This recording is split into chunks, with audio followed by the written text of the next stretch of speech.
Bien, bonsoir à toutes et à tous. Il est 18 heures. Je vous propose qu'on entame ce premier épisode des webinaires du GIRAC, École nationale des professions de l'automobile et des mobilités, dont je serai ce soir l'animateur. J'ai cette chance. Je vous informe tout de suite du fait que ce webinaire est enregistré. Donc, pour ceux et celles qui ne souhaitent pas que leur image soit retransmise, eh bien, on vous autorise à couper les caméras. Il vous sera permis, bien sûr, de poser des questions oralement ou éventuellement par le biais de notre chat. Et on répondra autant que faire se peut à ces questions. Voilà. Le webinaire de ce soir porte sur la formation d'ingénieur mécatronique au sein des process d'assistance aux véhicules formation proposée par le GERAC en partenariat avec le CNAM. Formation au sein de laquelle, vous allez le voir, vous pouvez devenir un composant essentiel. Alors, j'ai la chance ce soir d'être accompagné de plusieurs personnes, notamment de Monsieur Laurent Roux, directeur général du GERAC. Bonsoir. Bonsoir à tous. Bonsoir. De Madame Marine Clerget, directeur des études de la formation d'ingénieur. Bonsoir, Madame Clerget. Bonsoir. De Monsieur Thierry Thielon, qui est responsable relations avec l'entreprise au sein du GIRAC. Bonsoir, Monsieur Thielon. Bonsoir à tout le monde. Et nous avons la chance, et merci à lui aussi, d'avoir Monsieur Maxence Benoît. Vous êtes, vous, un jeune ancien élève de l'école d'ingénieurs du GIRAC, de la 5e promotion. Et vous êtes aujourd'hui, je fais un petit teasing, chef de service après-vente et digitalisation et coordinateur de la sous-traitance carrosserie chez Como Mercedes-Benz. Je ne me suis pas trompé? Non, c'est bon. C'est ça? Ok, super. Bien, écoutez, je vous propose qu'on rentre dans le vif du sujet. Et je me tourne vers vous, Monsieur Roux. La formation d'ingénieur au sein du GIRAC, dites-nous, c'est quoi? Quels sont les objectifs? Quels sont les champs couverts par la formation? Quels sont les sujets ou compétences qui sont abordés? Écoutez, la première chose qu'on peut dire, c'est une formation qui a été créée à l'initiative de la profession. Et en fait, je pense que ça en dit long. Elle a été créée en 2008. On en est à plus de 200 ingénieurs formés depuis. Et c'est une formation qui a vocation à fournir des personnes qui vont être demain gestionnaires de centres de profit dans les domaines des services après-vente et de la mobilité. Cette formation, elle a un grand intérêt parce qu'elle est à la fois, bien sûr, scientifique et technique, on s'en doute pour une formation d'ingénieur, mais elle a aussi la vocation à être centrée sur la culture d'entreprise, sur les relations humaines, en fait, tout ce qui fait demain un manager. C'est vraiment des managers qui sont formés à travers cette formation et c'est un billet pour l'avenir, très clairement. On a l'habitude de le dire parce que quand on voit les jeunes qui sortent de cette formation, 3 ans en apprentissage formés entre le CNAM et le GARAC, eh ben, les entreprises en sont de plus en plus friandes. Et d'ailleurs, celles qui ont commencé à prendre des ingénieurs ou qui les découvrent ne cessent de nous demander, nous redemander ces profils-là. Donc, je crois que c'est une chance pour les jeunes quand un bac+2, et j'ai envie de dire tout bac+2, parce que ça, c'est important de le préciser. On peut venir du sérail en ayant fait un BTS de la filière maintenance des véhicules, auto, moto, poids lourd, parce que là, le champ est vraiment varié, hein. Mais on peut aussi venir d'un bac+2, un DUT, génie méca, un BTS électrotech. On interdit en fait personne à rentrer dans cette formation-là dès lors qu'ils souhaitent aller plus loin pour œuvrer vers nos métiers de la branche. Voilà. D'accord, donc il n'y a pas forcément de spécialisation nécessaire en aval, en amont, pardon. Et après, en aval, on peut aller vers le poids lourd, la moto, le véhicule particulier. Oui, tout à fait. On trouve énormément de jeunes dans le domaine du véhicule particulier, du poids lourd. Mais la moto en fait partie également. Il y a même d'autres champs qui sont des fois un peu plus exotiques, comme l'agricole ou d'autres filières. Mais globalement, c'est très centré effectivement sur automoto poids lourd. Après, ça peut être sur des domaines qui sont des fois des interfaces entre le constructeur et les réseaux des services après-vente, ou ça peut être aussi carrément chez des concessionnaires, des plaques, des groupes, coordination de l'après-vente. Et j'ai envie de dire que c'est un vrai accélérateur de carrière, puisque bien sûr, les jeunes, il y a les jeunes qui sont des apprentis ingénieurs, ensuite ils sont des ingénieurs débutants, et puis ils deviennent rapidement des ingénieurs expérimentés, voire confirmés, et ils se voient confier un certain nombre de postes à responsabilité. Et bon nombre d'entre eux ont des parcours brillants, quoi. Donc on en est très très fiers. Bien, merci. On a vu donc les débouchés, les objectifs, les champs couverts par la formation, mais combien de temps elle dure cette formation, Madame Clerget? Et quels sont les enseignements théoriques, pratiques? Est-ce qu'il y a une mixité? Est-ce qu'il y a des projets? Est-ce qu'on va à l'étranger? Est-ce qu'on étudie des choses spécifiques? Est-ce que vous pouvez nous en dire plus? Alors effectivement, c'est une formation qui est sur 3 ans en apprentissage, avec 1800 heures de formation réparties équitablement, 600 heures par année. On a une mixité au niveau de la partie académique, de la partie pratique avec des TP, où il y a aussi une partie pratique sur véhicule. C'est assez hétéroclite. On a la partie académique à valider, la partie professionnelle à valider et aussi au niveau partie professionnelle, des rapports en fin d'année et un mémoire d'ingénieur pour finir à emboîter ces 3 ans de formation. Vous avez aussi tout ce qui est important, une séquence de mobilité européenne. Donc, c'est une demande de la Commission des titres d'ingénieur. Elle est existante dans cette formation depuis le début, donc depuis plus de 15 ans. On était la première formation d'ingénieur CNAM en partenariat avec un CFA à faire cette mobilité qui était de 4 à 6 semaines. Elle est passée à 10 semaines, 4 semaines en deuxième année et 6 semaines en troisième année.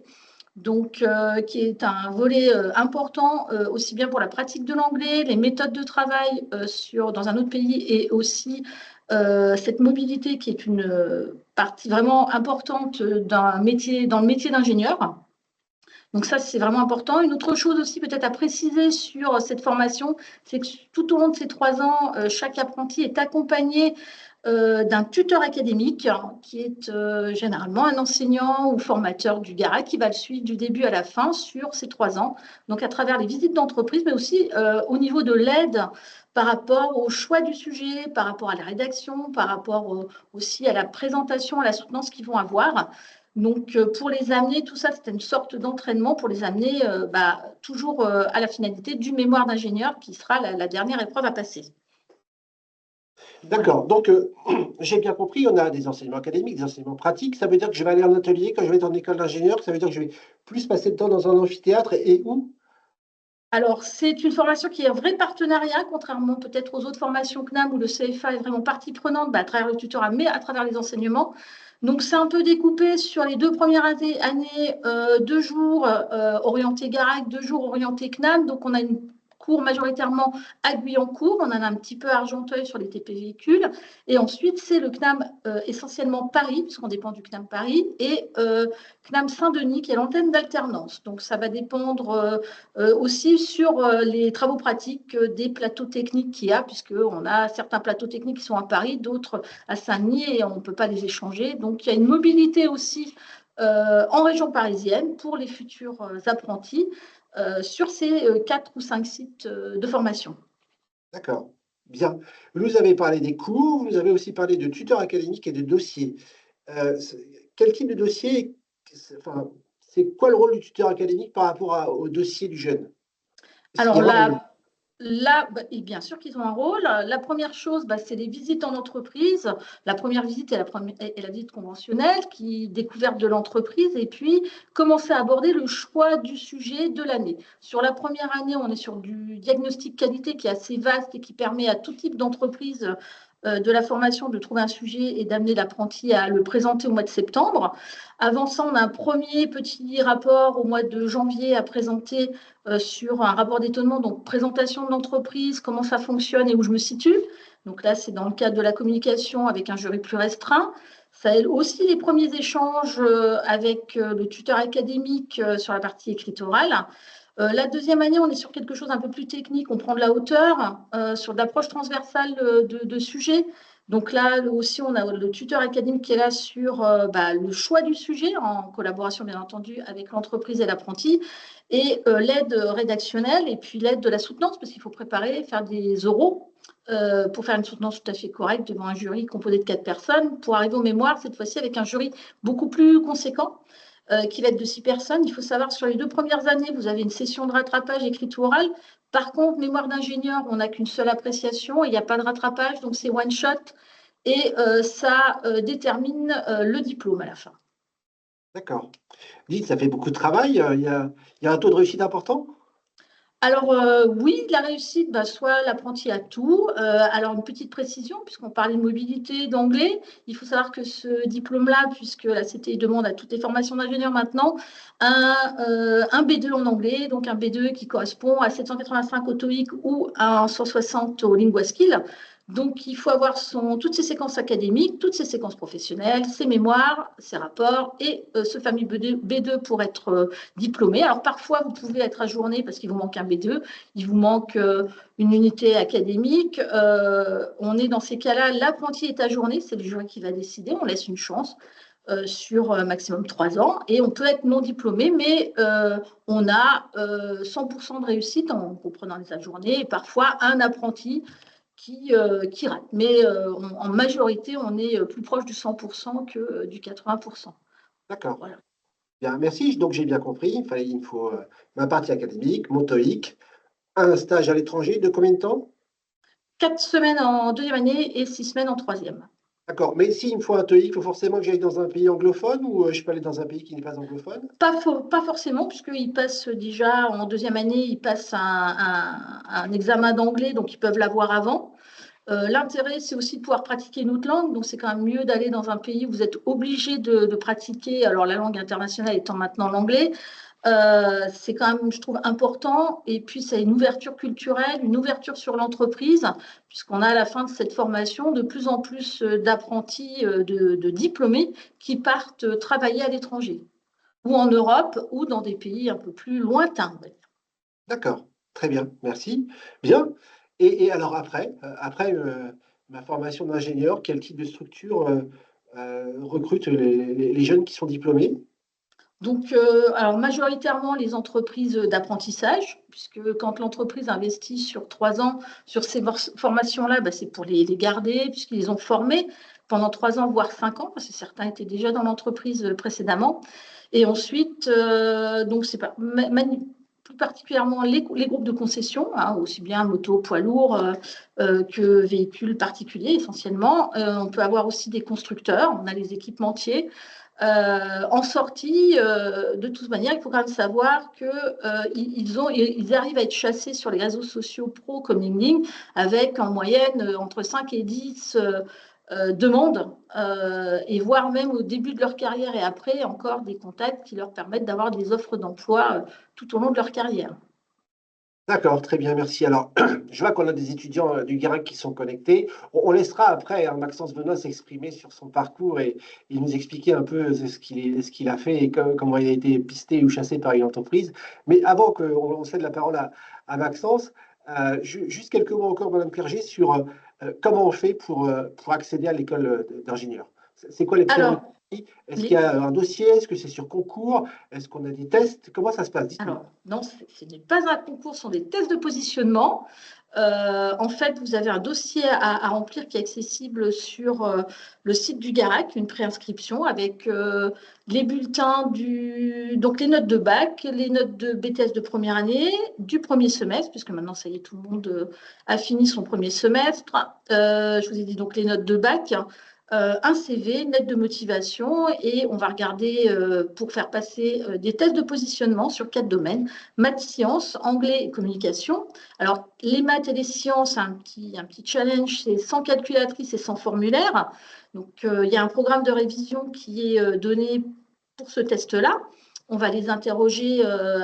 Ils vont pouvoir travailler sur des questions, donc travailler sur des exercices, et on poussera un petit peu plus quelques questions complémentaires en début d'entretien, puisqu'ils auront cette partie-là, et un entretien de motivation pour savoir pourquoi ils veulent faire cette formation, quels sont leurs projets, leurs motivations. Et à l'issue de ça, on va délibérer sur un avis favorable ou défavorable. Si l'avis est favorable, on poursuit avec une recherche d'entreprise. Donc, on a plusieurs cas. On a des apprentis qui vont venir avec leur entreprise parce qu'ils sont déjà dedans, ils s'y sentent bien, il y a un projet, c'est cohérent. Et puis des entreprises qui vont peut-être démarcher eux-mêmes. Et là, on est là avec Monsieur Thiolon pour pouvoir répondre aux questions de l'entreprise. Parfois, c'est la première fois qu'ils prennent un ingénieur et ils se posent beaucoup de questions. Et ensuite, on organise depuis maintenant plus de 10 ans un speed meeting dédié pour les apprentis qui sont admissibles au mois de juin avec les entreprises qui en recrutent, qui en recherchent. C'est vraiment du spécifique. Et ça, c'est M. Thiolon qui gère toute cette partie entreprise. Oui, il va nous expliquer d'ici quelques instants. Mais et voilà, si ce jour-là, je ne suis pas en forme et si je passe un peu à côté de mon entretien de positionnement, est-ce que j'ai une possibilité pour repasser ou embrayer une année de préparation? Est-ce que vous proposez des choses comme ça? Alors, repasser, hélas, non. Moi, si on est malade, vaut mieux ne dire je ne peux pas venir, je suis malade et on repositionne un entretien à un autre moment. Ça arrive. On a des gens, on a eu le cas là hier, justement, on en a un qui est malade. Donc, vaut mieux qu'il se repose, il se remette en forme pour passer des tests dans de meilleures conditions. Et ensuite, on a créé depuis l'année dernière une licence générale sciences pour l'ingénieur qui va permettre justement de faire une remise à niveau, on va dire, ou d'appuyer sur les matières qui sont un petit peu compliquées, on va dire, en première et deuxième année, qui vont être sur l'électricité électronique, la physique, les maths, une partie l'anglais, etc. Donc, c'est une licence en partenariat aussi avec le CNAM, mais plus particulièrement l'école Vaucanson. Et on a la première promo qui est donc là en action. C'est le même principe, ils ont aussi des rapports, des sujets, un tuteur académique qui parfois est aussi déjà tuteur en formation d'ingénieur pour les amener justement à travailler d'une autre manière qu'en BTS pour pouvoir accéder à cette formation-là après, ou une autre. Voilà. D'accord, très bien, merci. Si je peux me permettre, oui, si je peux me permettre juste d'apporter un complément, c'est une licence générale. Hein, oui. C'est quand même extrêmement intéressant pour les jeunes, puisque des fois, venant d'un cursus technique, ça leur permet d'accéder directement aussi à ce niveau-là, qui est un niveau reconnu. Et puis, bien sûr, plus si affinité, s'ils ont envie de poursuivre, c'est vraiment une véritable passerelle pour ceux qui ont envie de devenir ingénieurs, mais qui s'en sentent des fois un peu... qui se sentent un peu fragiles ou qui ont des doutes, c'est un bon palier quoi, pour entamer cette formation par la suite. Donc, autrement dit, cette formation licence générale sciences pour l'ingénieur, elle est diplômante, alors qu'une prépa ATS, elle ne le serait pas, elle serait juste un tremplin vers une école. C'est une véritable différence, tout à fait. Très bien. Bien, et elle est en apprentissage. En plus. Aussi, licence générale. Donc, on a parlé... MKG, ce qui est extrêmement rare, parce qu'une licence générale en apprentissage, c'est extrêmement rare. On a parlé des conditions d'admission, on a parlé du contenu. On va maintenant, si vous le permettez, bien voir un peu quelle est la partie relation entreprise et savoir un peu quelle est la typologie, les partenariats du GIRAC avec les entreprises, vers quel type d'entreprise un jeune qui souhaite postuler en formation d'ingénieur peut s'orienter. Et surtout, c'est la question que chacun se pose en général, est-ce que le CFA aide à trouver l'entreprise ou est-ce qu'il vaut mieux chercher de par soi-même pour trouver le profil qui nous convient plus. Alors, on est dans les temps, hein, on est juste dans les temps, on a encore 13 minutes devant nous, donc on essaie de garder cet esprit synthétique et de précision. Monsieur Thiolon, vous avez 5 minutes, parce qu'après, je vois que tout le monde s'impatiente et que Maxence Benoît souhaite prendre la parole aussi pour témoigner en tant qu'ancien élève. Allez-y, Thierry. Je vais faire très vite. C'est vrai qu'aujourd'hui, pour la formation ingénieur, se dire, voilà, je fais comment pour trouver une entreprise, par quoi je commence. Et à partir de là, c'est vrai qu'on vient en aide le GARAC avec nos partenaires des entreprises. Si je reviens par exemple sur le STU Meeting qu'a parlé Madame Clerget, là, ce jour-là, il y a tout un panel d'entreprises, que ce soit en amont ou en aval, que ce soit aussi bien dans la voiture, dans le camion, car, bus et deux roues, où justement les entreprises déjà ont un projet et s'ils viennent justement à ce STU Meeting, c'est pour recruter un profil apprenti ingénieur et le projet est déjà prédéfini. Ce qui veut dire, c'est que vous, lors de l'entretien, vous allez bien sûr vous présentez le projet et puis si ça match, ça peut aller plus loin jusqu'à la conclusion du contrat. Un point qui est très important dans cette formation ingénieur, il faut être mobile au niveau national. Je m'explique. Vous habitez, par exemple, en région parisienne, vous rencontrez une entreprise qui est basée, par exemple, je prends un exemple, là j'ai une demande aujourd'hui qui est du côté de Strasbourg. Le projet vous intéresse, il faut se dire, est-ce que je suis capable pendant 3 ans de partir à Strasbourg? Et c'est ça qui est important. Donc, c'est important de prendre en compte la mobilité. Et à partir de là, les projets que proposent les entreprises sont très pertinents. Ça peut être l'inverse. Vous êtes de la province, une proposition en région parisienne, se poser la question. Donc, toujours se poser la question dans les entreprises que vous allez rencontrer et qu'on vous présente, et même après, la mise en relation que l'on fait avec les entreprises qui n'ont pas pu être présentes, c'est le projet qui vous est proposé. Est-ce que voilà, je suis capable et à même, pendant les 3 ans, de pouvoir suivre le rythme en termes de mobilité? J'espère avoir répondu à la question. Oui, merci. Donc, tout type d'entreprise en automobile. Est-ce que ça peut être une entreprise qui fait du support dans les services automobiles, par exemple? Ça peut être une entreprise qui fait du support dans l'automobile, qui soit entre, je dirais, ce que j'appelle un peu des sociétés d'ingénierie, entre autres, mais ça peut être aussi des sociétés, aussi de tout ce qui est en gestion de stock, par exemple, donc ce qu'on appelle un peu des équipementiers. Mais ça peut être aussi, et encore pas plus tard que ce matin, un petit réseau d'agents. Ils ont 4 agences et ils ont besoin d'un apprenti ingénieur. Alors certes, ce n'est pas sur la région parisienne, on est plus dans la vallée du Rhône. Et justement, pour coordonner, développer, mettre en place des process sur les 4 agences. Et en plus, développer la formation et le lien avec le constructeur au niveau transition de formation énergétique et technologique. Donc, vous voyez, ça peut être aussi bien sur la partie ingénierie, ou aussi bien sur la partie auprès d'un agent, d'un réseau d'agents, que d'un centre auto. D'accord, merci. Bien, ben écoutez, merci pour votre témoignage, Monsieur Tchelon.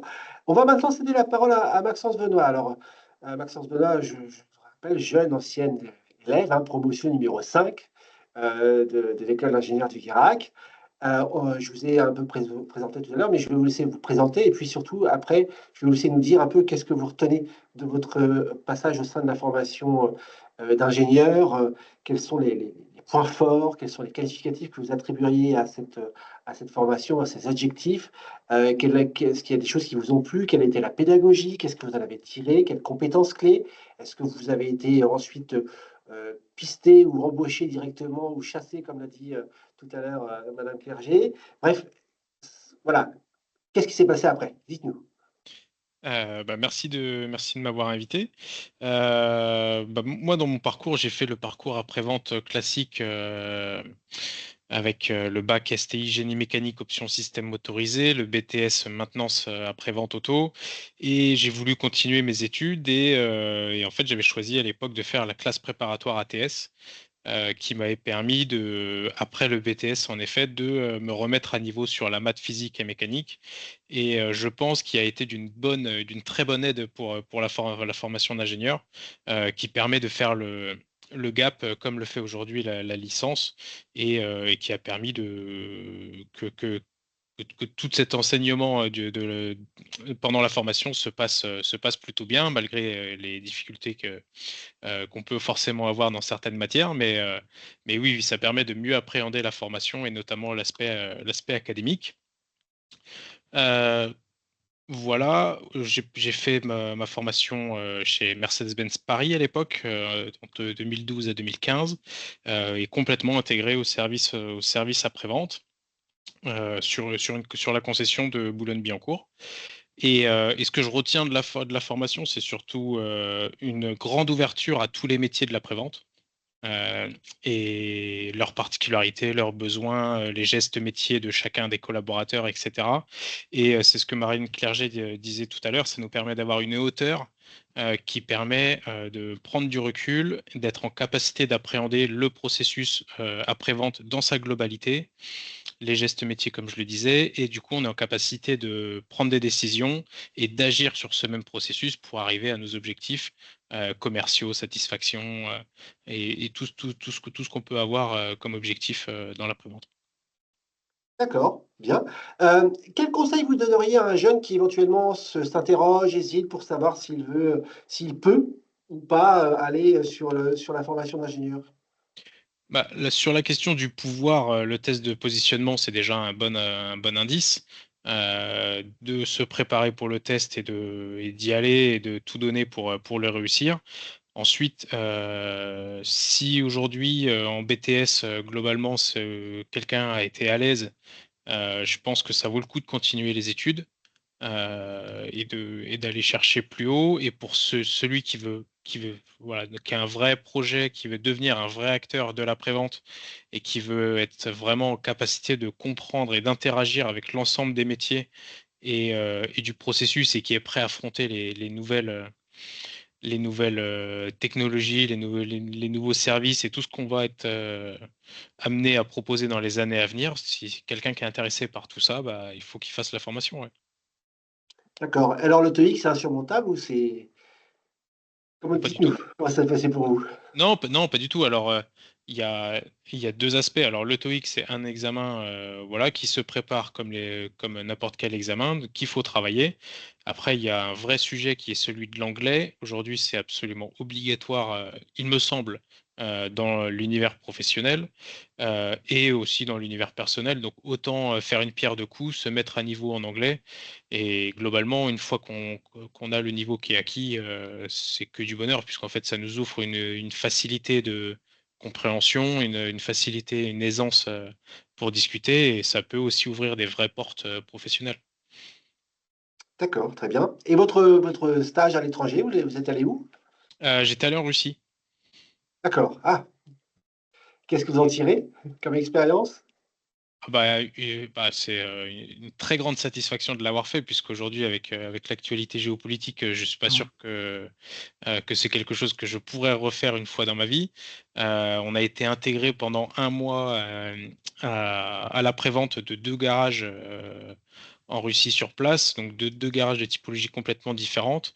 Et, euh, et, et oui, après, il y a plein de choses qui sont complètement différentes liées à l'historique du pays, à des modes de fonctionnement, à une culture différente, et à des contraintes climatiques.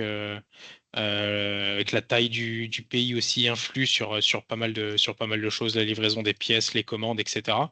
Donc oui, oui, ça a été très intéressant, plutôt exotique, voilà, la culture russe qui est pas si proche de la nôtre que ça, et voilà, tout l'impact de l'histoire de la Russie sur les gens, sur les métiers et sur leur vie, quoi. D'accord. Ok, merci. Bien. Et alors, dernière question, le passage école d'ingénieur entreprise, comment ça s'est passé? Vous avez mis du temps à trouver, vous avez été directement embauché, vous avez fait une proposition, comment ça s'est passé? Et quelle évolution vous avez eue depuis votre sortie? Eh ben alors absolument aucun délai entre la fin de la formation et l'embauche. Je suis pas resté dans mon entreprise dans laquelle j'ai fait mon apprentissage puisque il y avait des changements à ce moment-là, etc. Donc il n'y avait pas de place disponible, mais j'ai été recruté par un équipementier automobile qui lui avait un projet qui avait besoin d'un référent technique. Donc quelqu'un qui a un profil technique, qui ait une appétence pour la façon dont travaillent les gens et le processus après-vente. Donc j'ai été recruté, ça a duré 4 ans et demi avant de pouvoir réaliser un rêve de gosse qui était d'aller travailler sur la principauté monégasque. Et notamment chez des marques de supercars. Donc, encore une fois, même dans cette bascule d'un métier à l'autre, je pense que la formation d'ingénieur, ça a été un vrai atout, puisqu'en fait, aujourd'hui, quand on présente notre CV, on est forcément le plus diplômé de la branche dans la prévente. Donc, rien que par curiosité, je sais que dès qu'on propose nos CV, on est souvent appelé pour savoir qui on est, de quoi on est capable et qu'on se présente, en fait. D'accord, très bien. Merci. Alors, le temps avance, il est 18h28. On a été rejoint par trois étudiants. On s'était dit qu'on laisserait un peu de temps pour éventuellement poser les questions. Donc, messieurs Hadji, Pontoiseau ou Botin, est-ce que vous avez des questions à poser suite à cette première intervention? Vous pouvez vous lancer. On aura forcément, on espère, toutes les réponses à vous apporter.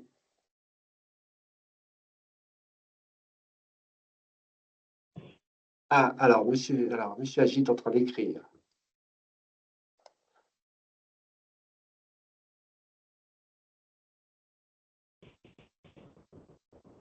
Monsieur Pontoiseau, vous souhaitez prendre la parole peut-être?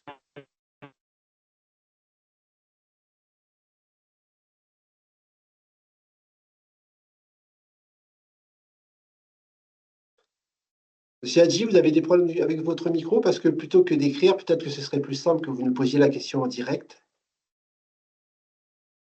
Peut-être que vous êtes dans un endroit qui ne le permet pas. Bonjour. Non, je suis vraiment désolé, monsieur. C'est deux amis de ma classe et il y en a un qui est en voiture en train de rentrer des cours D'accord. et l'autre Donc- qui est dans le train, donc c'est pour ça Donc, qu'il... prudence, très bien. Merci de nous aviser. C'est vous, Harold, qui nous avisez du fait. Merci beaucoup. Et moi, Voilà. bah, je cherche une question à poser, mais globalement, on a répondu à tout, donc Ça veut dire que cette première a été relativement claire pour tout le monde et que vous n'avez pas d'interrogation supplémentaire. Bien. ouais. Pendant que vous parliez ou vous écriviez les uns les autres, je me suis permis de vous envoyer un petit webinaire, un petit PowerPoint de 8 slides qui récapitule en fait ce que vous avez entendu ce soir. Vous pouvez y regarder une trace. Pour faire un résumé avant de vous remercier les uns les autres, une formation accessible sur positionnement. On peut éventuellement avoir un parcours bis si on échoue à ce positionnement. Une formation qui dure 3 ans en apprentissage avec un TOEIC, des dossiers, un stage à l'étranger. Une vraie valeur ajoutée en termes d'employabilité, puisque vous l'avez dit, c'est le plus haut diplôme, Maxence Baudry. Encore une fois, merci de votre témoignage pour entrer sur le marché de l'automobile. Entrée qui se fait de manière simple, puisque vous êtes plutôt chassé qu'en situation de recherche. Donc ça, c'est un véritable atout. Voilà un peu tout ce qu'on peut retenir pour ce soir avec les différents métiers auxquels on peut accéder avec cette formation d'ingénieur. Il est 18h31. Je vais me permettre de remercier les jeunes qui nous ont rejoints ce soir, de remercier nos intervenants, M. Roux, M. Tulon, Mme Clerget. Merci Maxence d'avoir pris sur ce premier épisode. On va faire un peu le pitch du premier, parce que là, c'est une première. On se donne rendez-vous maintenant la semaine prochaine. La semaine prochaine, c'est sur justement la licence générale sciences pour l'ingénieur. On se retrouvera tous ensemble et vous êtes bien sûr, chers élèves, chers étudiants, les bienvenus, ou même chers professeurs ou chers collègues qui nous avaient rejoints ce soir. Voilà, j'arrête là. Je vous souhaite une bonne soirée. Je vous dis à très bientôt. Merci. À bientôt. Au revoir. Merci à vous tous. Merci, au revoir. Merci, revoir. Au revoir, merci beaucoup. merci, à au vous. revoir. Au revoir.